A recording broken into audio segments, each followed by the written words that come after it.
Welcome to my YouTube channel and happy new year to everyone.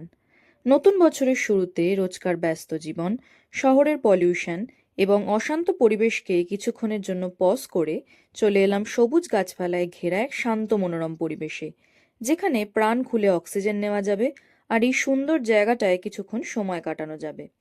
Welcome to the next episode of Howrah Hooghly series, যেখানে আজ তোমাদের ঘুরে দেখাবো Shibpur botanical garden, যেটা সারা ভারতের মধ্যে সবচেয়ে বড়। টিকিট প্রাইস মাত্র 30 টাকা পার হেড। এখানে কোনো রকম প্লাস্টিক কিন্তু অ্যালাউড নেই, লাইক প্লাস্টিকের জলের বোতল বা টিফিন বক্স। তবে ভেতরে খাবার জলের ব্যবস্থা রয়েছে।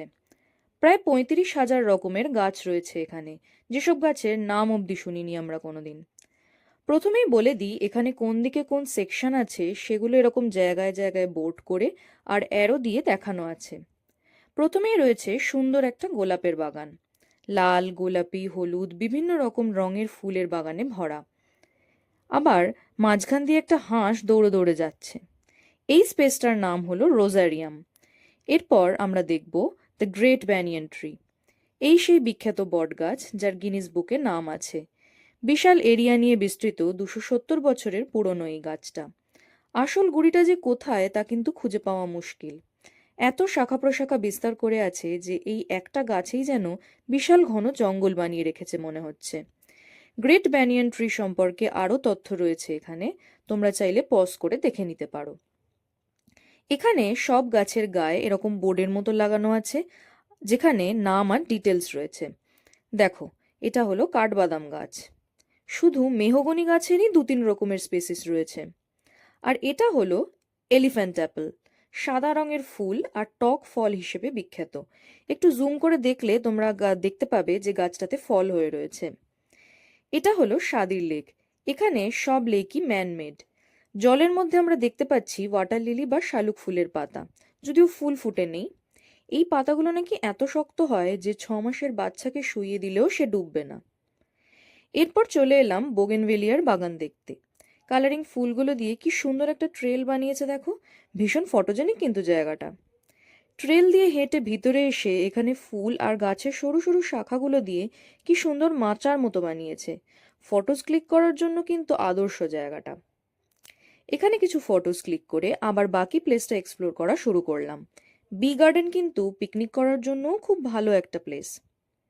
এখানে দেখো কি সুন্দর একটা লেকের মাঝখানে সেতুর মতো করেছে। জাস্ট সিনিক ভিউটা দেখো শুধু তোমরা একবার। আচ্ছা, ঘুরতে ঘুরতে লেকের অন্য একটা সাইডে এসে দেখলাম সুন্দর পিঙ্ক কালারের দুটো শালুক ফুল ফুটে আছে, তাই ভাবলাম তোমাদের দেখাই একটু। এই সাইডটা অনেক কাঁটা গাছ আছে। ক্যাকটাস ছাড়াও বিভিন্ন রকমের কাঁটা জাতীয় গাছ আছে, যেমন Christmas cactus, night blooming cactus এবং আরও অনেক রকম। ক্যাকটাস সেকশনের ঠিক অপোজিটে রয়েছে হিবিস্কাস সেকশন। বিভিন্ন কালারের জবা ফুল, এত ভ্যারাইটি আমি আগে কখনো দেখিনি। Red, orange, yellow, pinkish white বিভিন্ন টাইপসের কালারের জবা ফুল রয়েছে এখানে। লেকের ধারে এরকম সুন্দর হাওয়া খেতে খেতে একটু সময় কাটাচ্ছিলাম।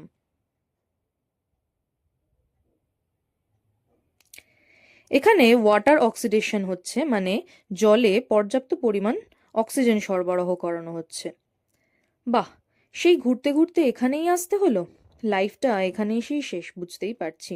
Jokes apart, this is bamboo সিটাম, মানে বাঁশ বাগান। ভিতরটা দেখে নাও তোমরা একটু। জীবন থেকে বাঁশটা যেন আর দূর হবে না। এখানে রয়েছে কিউরেটর অফিস। এখানে গাছ ও উদ্যান সম্পর্কিত গবেষণা ও সংরক্ষণ সংক্রান্ত কাজকর্ম হয়, যাতে বাগানের দীর্ঘমেয়াদী স্বাস্থ্য ও বৈজ্ঞানিক গুরুত্ব বজায় থাকে। এছাড়া বিভিন্ন রকম প্রজাতির উদ্ভিদ জোগাড় করা, এক্সিবিশনের প্রস্তুতি, ফান্ড রেজ করা ইত্যাদি কাজও এনারা করে থাকেন। বি গার্ডেনের ভিতর ক্যাফেটেরিয়া আছে। এখান থেকে আমরা কিছু খাওয়া দাওয়া করে নিলাম। খাওয়া দাওয়া করে বেরিয়ে সামনেই ছিল একটা সুন্দর গাঁদা ফুলের বাগান। ছোট থেকে বড় বিভিন্ন রকমের সাইজের ও কালারের গাঁদা ফুল এখানে ভর্তি। This one is large palm house. যদিও তালা দেওয়া, তাই ভিতরে যাওয়া যাবে না, হেন্স বাইরে থেকেই তোমাদের দেখাচ্ছি। এখানে একটা ওয়ার্ম অ্যান্ড হিউমিড অ্যাটমসফিয়ার তৈরি করা হয়েছে, যাতে ট্রপিক্যাল প্রজাতির উদ্ভিদগুলো ভালোভাবে গ্রো করতে পারে। এরপর এসে গেছি ব্যানিয়ান ট্রি এর পরেই সবচেয়ে আকর্ষণীয় জায়গাটা দেখতে, নেচার ট্রেল। চলো ভিতরে যাওয়া যাক। দেখো, কি সুন্দর জঙ্গলের ভিতর এরকম সুন্দর একটা রাস্তা বানিয়েছে। পঞ্চবটী পথ। বেশ একটা গা ছমছমে পরিবেশ কিন্তু। সত্যি কোনো জঙ্গলের মধ্যে ঘুরতে এসেছি ফিল হচ্ছে। এখানে কিন্তু হারিয়ে যাওয়ার চান্সও আছে। অনেক রকম অজানা প্রজাতির গাছও রয়েছে এখানে।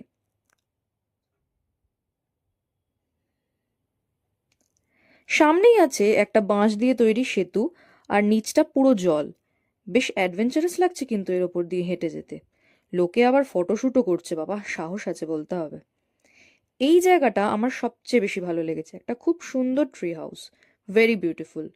তবে ওখানে বেশি ভিডিও তুলতে পারিনি, কারণ সিকিউরিটি দৌড়ে এসে সবাইকে নামতে বলল। কারণ ওখানে নাকি 2 টাকার কয়েনের মতো ছোট ছোট সাপ গুটিয়ে বসে থাকে। শুনে তো এক মুহূর্তের জন্য আমার বুকের ভিতরটা ছ্যাঁত করে উঠল। ততক্ষণে অবশ্য আমার 1-2টো ফটো ক্লিক করা হয়ে গেছে। ভীষণই অ্যাডভেঞ্চারাস জায়গাটা, বুঝতেই পারছো তোমরা। তবে সব মিলিয়ে অসাধারণ একটা ঘোরারও দেখার জায়গা। প্রকৃতির খোলা হাওয়ার মাঝে এরকম সময় কাটানোর মুহূর্ত কিন্তু খুব কমই পাওয়া যায়। তাই আর দেরি না করে চটপট ঘুরে এসো সবাই নিজের ফ্যামিলি আর ফ্রেন্ডসদের নিয়ে। আজকের মতো তাহলে আসি। ভিডিওটা ভালো লাগলে অবশ্যই like, share and subscribe our channel.